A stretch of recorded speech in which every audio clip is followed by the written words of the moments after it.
Hello everybody in EDU 131. I wanted to give you an overview of Module 3 as well as the assignments in that module. You should see on your screen straight from our Moodle class what Module 3 looks like, and as always let's start with the task list to see what we're to do in this module. So when you click on your task list you'll see the information as it is here on your screen. It should be the same on your computer as well. So the Chapter 8, the folder and from your text. Chapter 9, folder materials and in your text. Chapter 10, same, and 11, same. There's not a lot of extra resources or anything in these folders. Pretty much I feel like these chapters are pretty straightforward and didn't feel the need to heavily supplement them. The other thing that you're going to do is there's a folder with your class newsletter resources and assignment and the grading rubric, and I'll show you that in a minute. We're going to talk a little bit about that today. And then the traveling suitcase assignment is also available in this module. It is not due in this module, but you probably at least want to open it and start looking at it in this module. It is by far the biggest point earner in the whole class. It is a key assessment for our NAEYC accreditation, and so we keep the data, we measure how our students are doing to meet the NAEYC goals and objectives through this assignment along with 4 others. So it is a very critical assignment for this class. And because of how critical it is, the points reflect that. So this is definitely something you want to do and try your best on for sure. Also, there'll be a Module 3 journal, and then there'll be a second test. This will not be cumulative. You know, you had test 1 and then it was cumulative up to the final. This is kind of like starting over.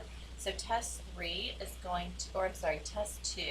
It's really the third testing situation, but we're calling this test 2 because we had test 1 and a midterm. Now test 2. Test 2 is going to cover chapters 8 through 11. And let's talk about the due dates for some of these assignments that I just mentioned. So the parent newsletter is going to be due on March 14th. That is the first assignment due in this module. On March 21st, the journal is due, and then that test will be open from March 28th through the 31st. All assignments are due by 11:59, whatever the due date is.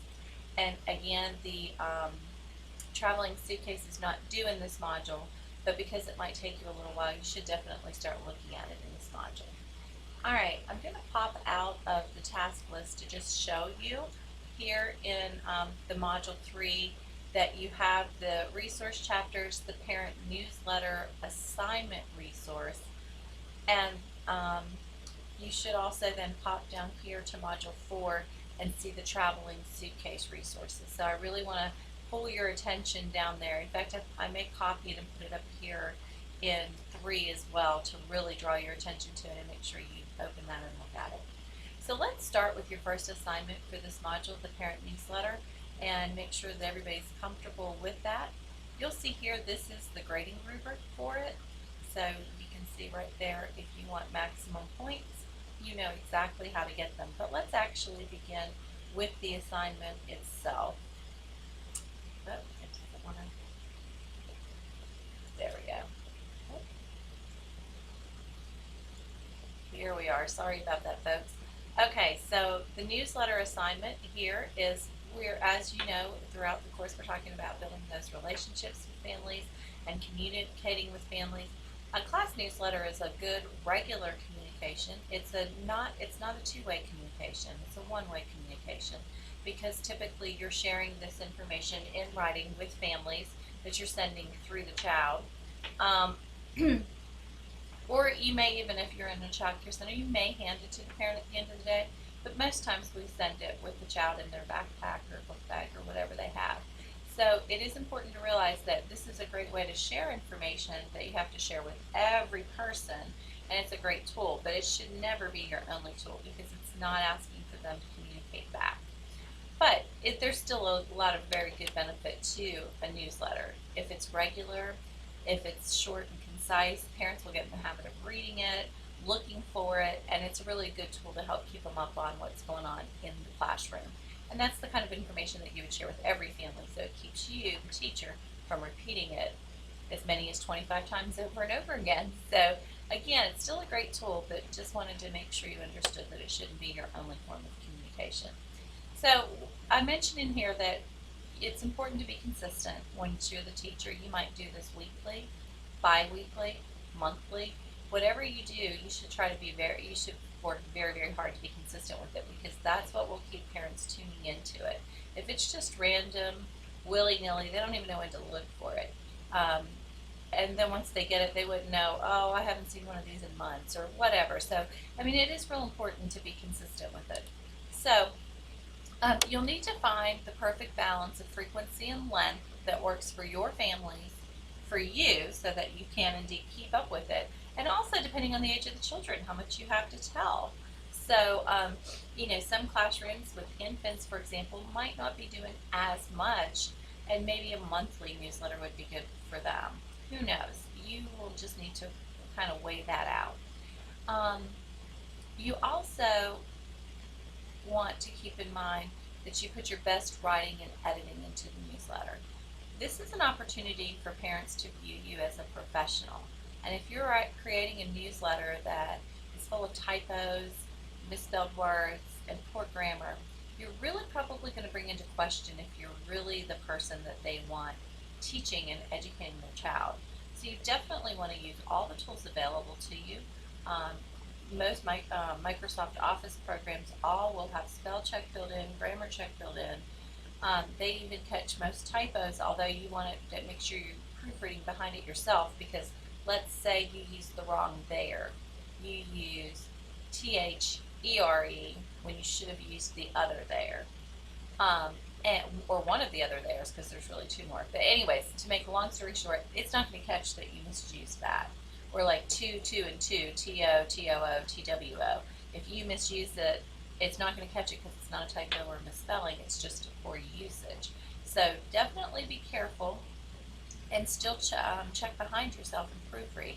And it might be helpful if you know this is an area that you struggle with, that you find a fellow teacher that maybe you can help by proofreading her newsletter for her if she'll proofread yours for you.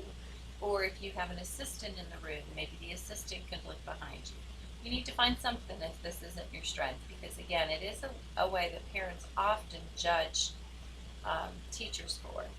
So any of your communication would be that way if it's written, by the way, so it's not just newsletters.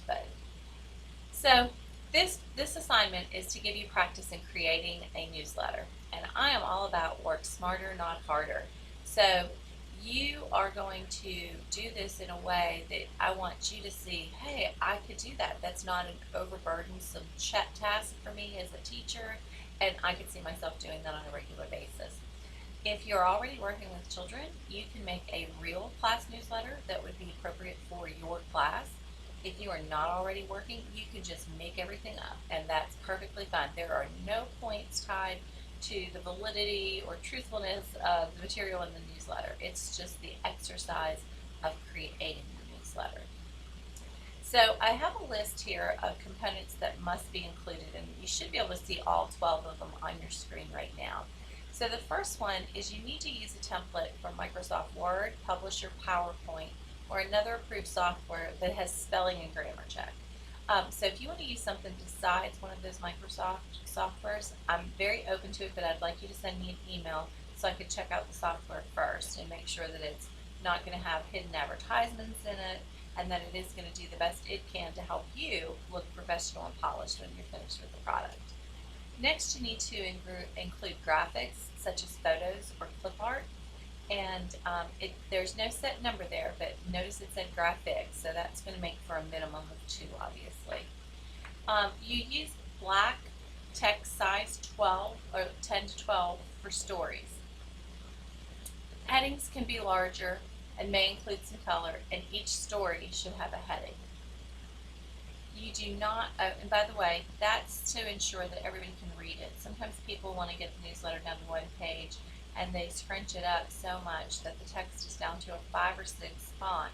Many of our family members that we send these home to may need glasses and don't have them, and you've just now made it so they can't even read that newsletter. So you need to keep it to a size that most people are not going to struggle with. Don't use more than 2 different fonts in the entire newsletter. It starts to look very confusing, and people, whether they intend to or not, start focusing on that instead of the content of what you're trying to tell them. Include some current classroom news, and again, don't forget you can make that up. Include some upcoming class events. Again, make it up if you're not already working. Include some upcoming areas of study. So the idea here with 5, 6, and 7 is going to actually lead to 8. But those parents who are really good with working